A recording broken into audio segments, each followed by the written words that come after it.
Have you ever wondered what you're supposed to do with your life? I've wondered that for many, many years throughout my life, and I know a lot of other people say the same thing. They're doing something, but they say, "What am I supposed to do with my life? I just don't know." And you think about options you can do, and anyway, there's a TED Talk that really focused me on that topic. It's by Martin Seligman, and it's called The New Era of Positive Psychology. And he talks about how helping other people is the biggest long term the biggest factor in long term life satisfaction.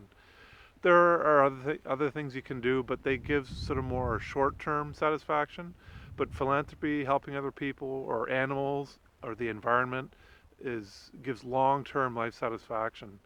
And I've started to do that with my Mind Aid, helping other people with mental illness in developing countries.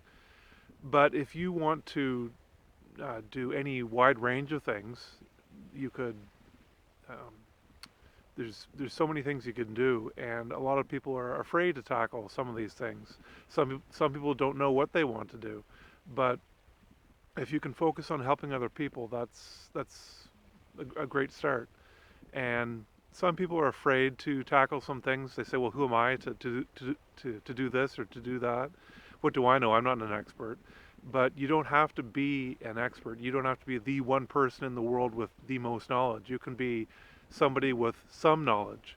And a great book on this is The Motivation Myth, and it talks about how some people they have this aha lightning bolt and say that's what I want to do with my life. But for most people, they don't have that lightning bolt, and they say what you do. Some people think they need to have the inspiration first, and then they go and do the actions necessary.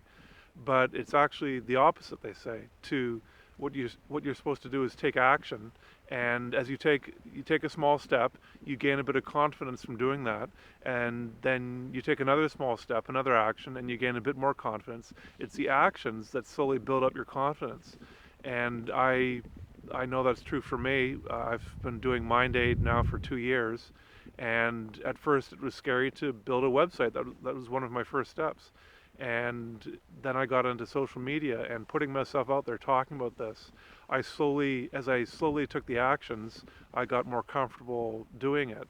And as I took more actions, I am slowly getting more confident in taking larger and larger actions.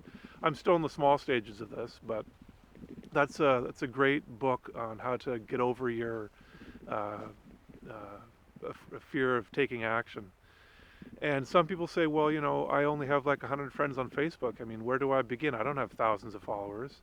There was this vegan guy talking, a public talk I heard. He said, if you only have 100, 150 friends on Facebook, he says, don't snuff at that.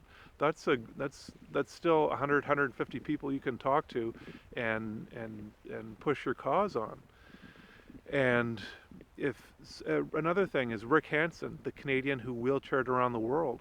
He said, if you want to create change in the world, attach to a cause larger than yourself and work towards that. And another book that's really helped me is Click Millionaires by Scott Fox. And he says he talks about building an online platform in various different ways.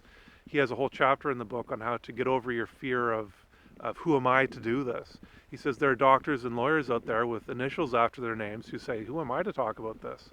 And anyway, he says that you can have a website up for free in minutes. You can have a YouTube channel up for free in minutes. You can have social media platforms up for free in minutes. And it's a great book on getting over the inertia of putting yourself out there. So, yeah, those are some things, some books that have helped me in getting me started on my journey. And I just wanted to share those with you.